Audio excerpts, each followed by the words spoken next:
untuk negara-negara Timur Tengah hanya Arab Saudi yang belum menerima. Oman, UAE, Qatar dan sebagainya sudah menerima produk kita, kecuali Saudi Arabia dengan pertimbangan yang sama.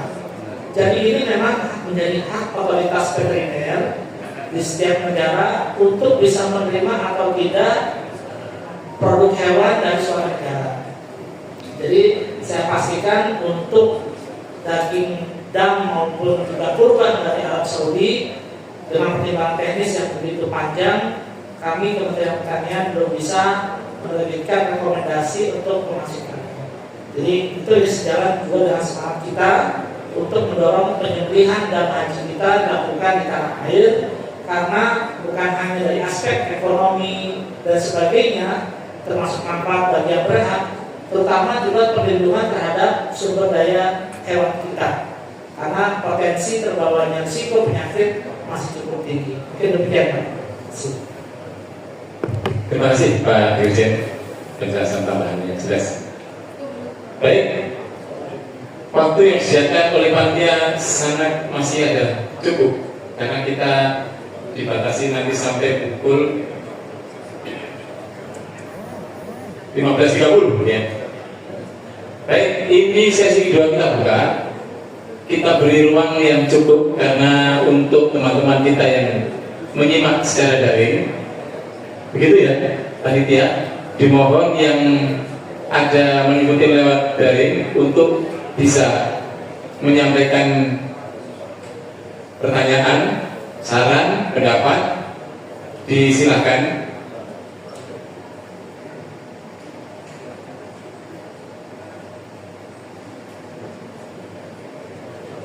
Oh ini ya, tertulis Pak. dari ABDKI Sultan bertanya kepada Pak Dirjen ini.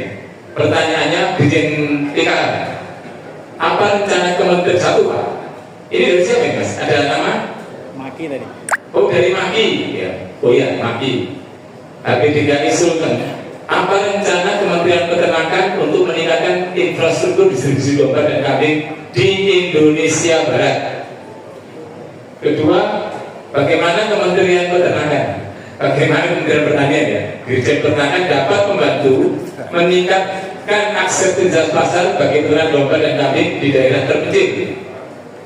Ketiga, apa langkah-langkah yang dapat diambil untuk mengurangi biaya transportasi dan meningkatkan efisiensi distribusi domba dan kambing? Oh, ini satu orang banyak.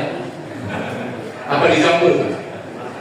Ketiga, keempat, bagaimana Kementerian Peternakan, bagaimana Dirjen Peternakan dapat bekerja sama dengan stakeholder lain untuk meningkatkan kualitas dan kuantitas domba dan kambing yang dipasarkan.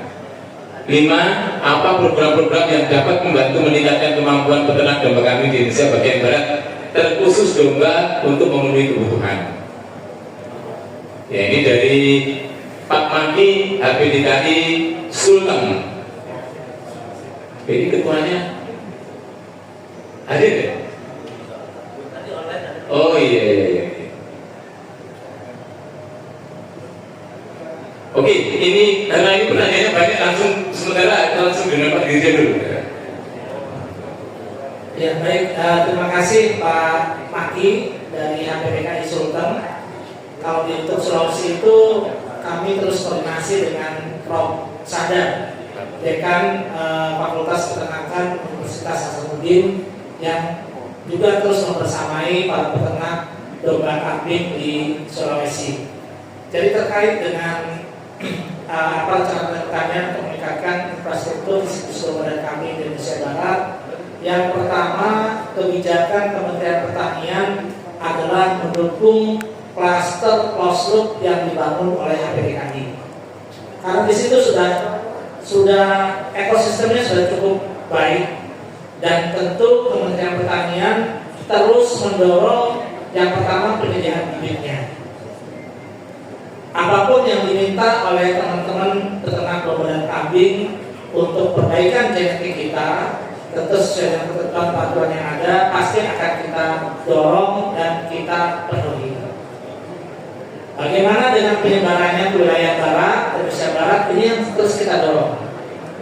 kami di Kementerian Pertanian waktu pertama kali saya jadi dirjen, saat kami mencetuskan program bersama-sama dengan PDKI, di mana satu rumah tangga miskin di daerah 3T itu mendapatkan satu pasang kambing.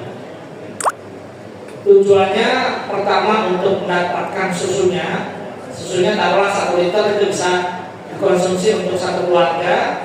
Yang kedua juga dagingnya. Jadi untuk daerah 3P itu kita berikan bantuannya adalah satu pasang kambing. Kenapa ini penting? Sebetulnya untuk menyebarkan kambing ini atau domba ini kepada masyarakat di daerah 3P.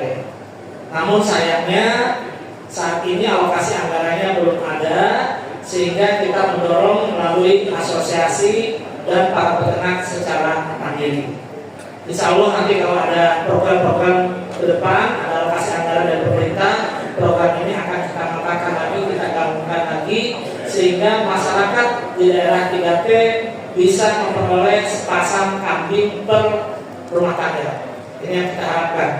Termasuk juga program ini kita gandeng bersama dengan Kementerian Transmigrasi dan Kementerian Desa juga. Namun kelihatannya masih belum berjalan.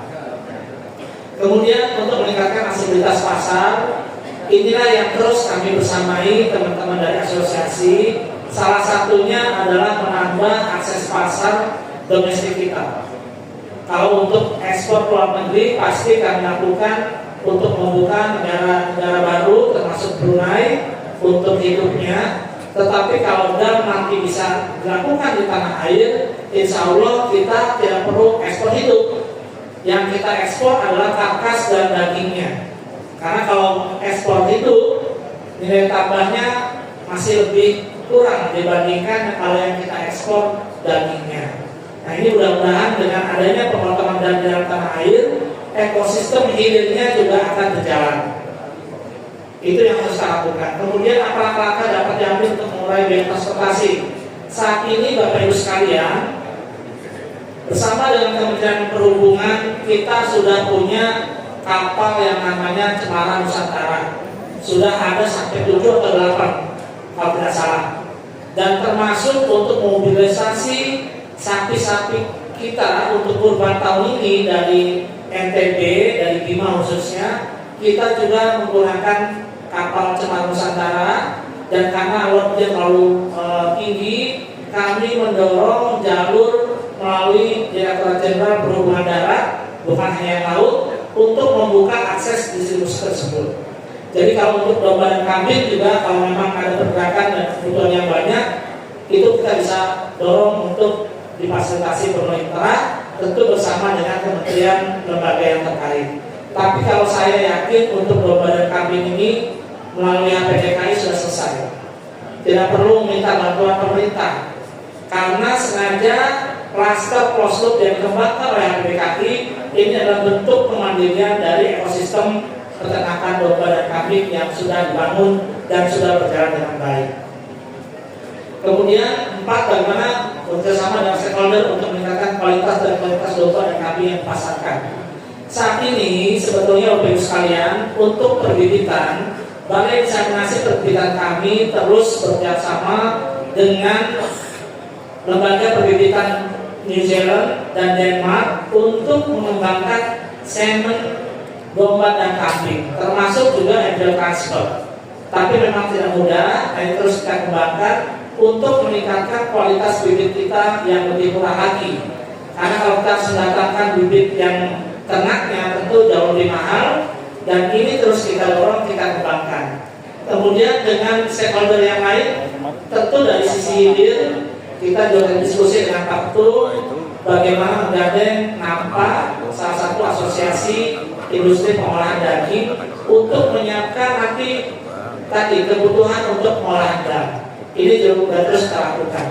Termasuk juga dengan asosiasi importer daging yang selama ini kami fasilitasi agar segera ketemu bisnis matchingnya, sehingga mereka juga bisa menyerap daging-daging untuk kebutuhan restoran dari dalam negeri yang tentu kualitasnya jauh lebih baik. Terus ini kita lakukan. Kemudian juga bagaimana membantu meningkatkan kemampuan peternak. Ini jelas, kalau pemerintah baik pusat, provinsi, kabupaten, kota berjalan sendiri juga sulit. Oleh karena itu kami membersamai asosiasi peternak domba dan kambing, baik HPDKI dan asosiasi yang lain, untuk bersama-sama membangun klaster ekosistem yang sudah ada ini secara mandiri. Karena apa? Karena kita sudah melihat ekosistem yang dibangun oleh HPDKI inilah yang menjadi model nasional kita. Jadi Bapak Ibu sekalian, saya sangat percaya teman-teman peternak domba kambing kita ini tidak harus selalu tergantung pada pemerintah. Karena pemerintah kita ini juga anggarannya sangat terbatas, tetapi yang paling penting adalah bagaimana kita bisa menjamin dari sisi bibitnya. Pemerintah dengan karpet hijau pasti akan mendorong siapapun Bapak dan Ibu yang mendatangkan bibit, semen, embrio, kita terus dorong fasilitasi, dan termasuk juga kehilirnya yang selalu kita diskusikan pada waktu-waktu termasuk di Rakernas ini. Jadi mungkin itu Pak komentar terhadap pertanyaan dari teman Maki di Sulawesi Sultan ya. Dan sayangnya Pak Prof sadar hadir nih. Kalau beliau hadir, tugas saya minta beliau untuk segera juga mengumpulkan teman-teman HPDKI yang tersebar di wilayah Sulawesi. Di Sulawesi populasi kambing dombanya banyak banget Pak. Jadi potensinya sangat luar biasa, dan tentu ini kita dorong juga untuk wilayah barat maupun wilayah timur. Terima kasih. Oke, terima kasih Pak Dirjen. Semoga Mas Maki menyimak. Baik, tinggal 10 menit dari alokasi waktu panitia yang diberikan kepada moderator. Kita buka 2 pertanyaan aja terakhir ya. Wah, kalau yang bertanya Pak Ketua, 1 di depan dan mantan presiden era Aspakin nih. Pak Fahmi. Oh, Pak Fahmi. Ini berdiri dong.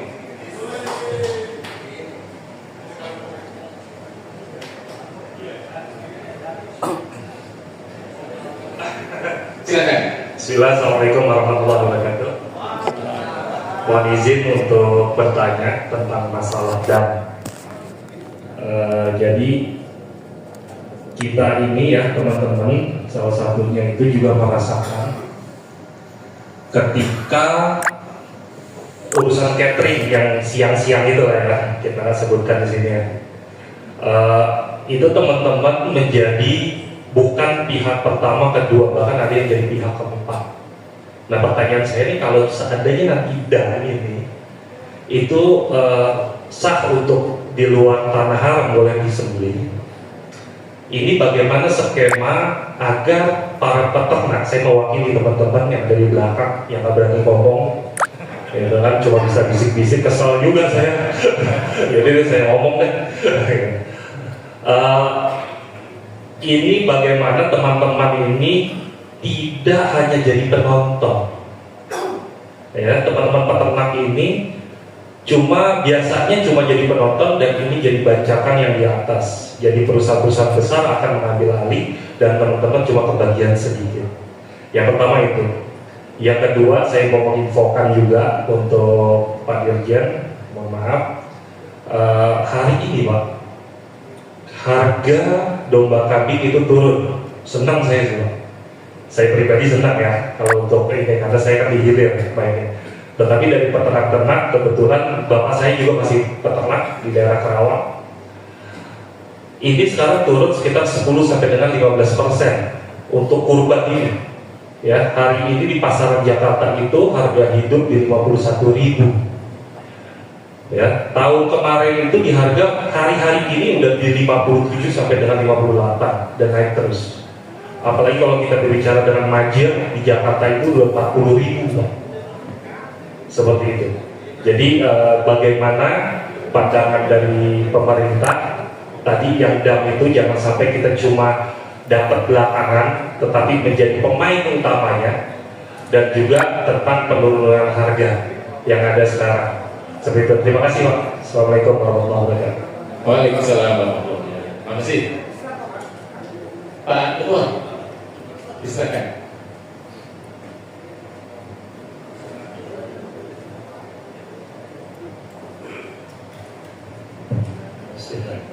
Terima kasih Pak Moderator. Jadi saya hanya menyampaikan positioning dari APDKI Pak. Jadi APDKI memang organisasi peternak dan kami memang tidak masuk ke deal bisnisnya. Tapi insya Allah kita bisa mengkoordinir dan bisa menjadi partner nanti mungkin Basnas juga Kementerian Agama, Dirjen untuk mengkoordinir karena kita memang memiliki network dan lain-lain. Ini sama juga dengan Mas Pakin. Maksud saya di sini adalah bagaimana kegiatan ini akan dilaksanakan memberikan manfaat langsung sebesar-besarnya untuk pelaku atau untuk peternak di dalam negeri.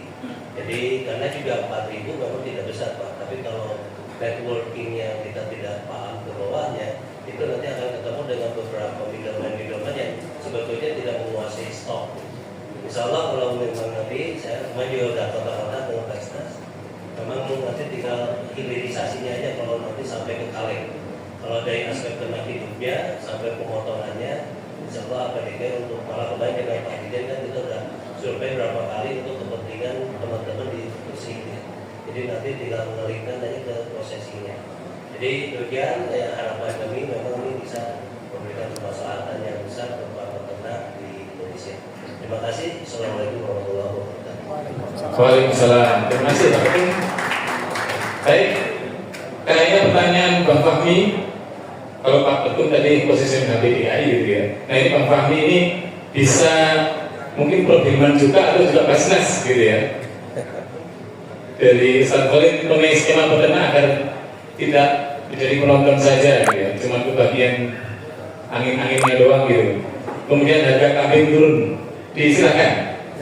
Baik, terima kasih untuk harga terima kasih. Tapi tentu bagi jemaah juga akan berbahagia. Kalau kita bandingkan harga kambing itu di Indonesia dan di tanah suci di Arab Saudi itu lebih murah di Arab Saudi. Sekarang ini ya di musim-musim kurban itu lebih murah di Arab Saudi. Nggak tahu kalau bisa seperti itu ya, komponen pembentuknya seperti apa. Atau kompetisinya di Saudi yang tadi sampaikan Mas itu suka kayak jual tempe diaku kambing beneran gitu ya, kambing itu sehingga itu mengganggu stabilitas harga mungkin. Terkait dengan proses pengadaan tentu ini juga nanti kita akan pertama kita akan mendasarkan seluruh kegiatan dengan regulasi yang ada di tanah air. Nah, yang perlu kita cermati adalah saya setuju sekali tadi dengan Bapak-bapak sekalian juga bahwa jangan sampai ini kemudian nanti justru hanya dikuasai oleh satu dua perusahaan yang sebenarnya justru tidak punya kambing gitu kan, tapi justru mereka gitu kan. Dengan regulasi yang ada, itu potensi akan terjadi seperti itu. Nah, saya setuju dengan Pak Ketua. Jadi mekanisme kerjasama itu menjadi pilihannya, sehingga seluruh peternak itu bisa mendapatkan manfaat dari kegiatan besar ini. Kami juga tentu tidak ingin bahwa pemindahan lokasi penyembelihan dari Arab Saudi ke tanah air itu ternyata tidak berdampak kepada masyarakat secara umum, namanya adalah para peternak, tapi justru diambil oleh orang-orang yang nggak punya ternak tapi dia bisa ngambil karena memanfaatkan celah regulasi. Nah ini nanti kita kaji bersama Pak Ketua ya. Saya kira ini agar pemindahan disembelih di tanah air karena melihat maslahatnya dan nanti mudah-mudahan dapat fatwa dari MUI itu dilihat dari maslahatnya. Kalau ternyata nggak maslahat, ngapain juga tidak milih, percuma juga gitu. Sudah capek-capek ternyata yang mendapatkan manfaat bukan orang yang seharusnya. Nah, jadi bukan mustahil tapi justru mudhofi atau muzaki yang seharusnya dia berzakat malah mendapatkan manfaat dari situ, bukan orang yang berhak seharusnya. Mungkin itu Pak Fahmi ya Pak.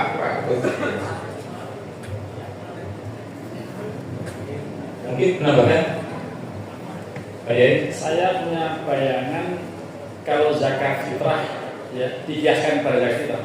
zakat fitrah itu sebagian boleh dengan uang. Kalau memang kemudian ini boleh dengan uang, mungkin Basnas lebih senang menerima uang. Lalu pernah kami menjadi penonton.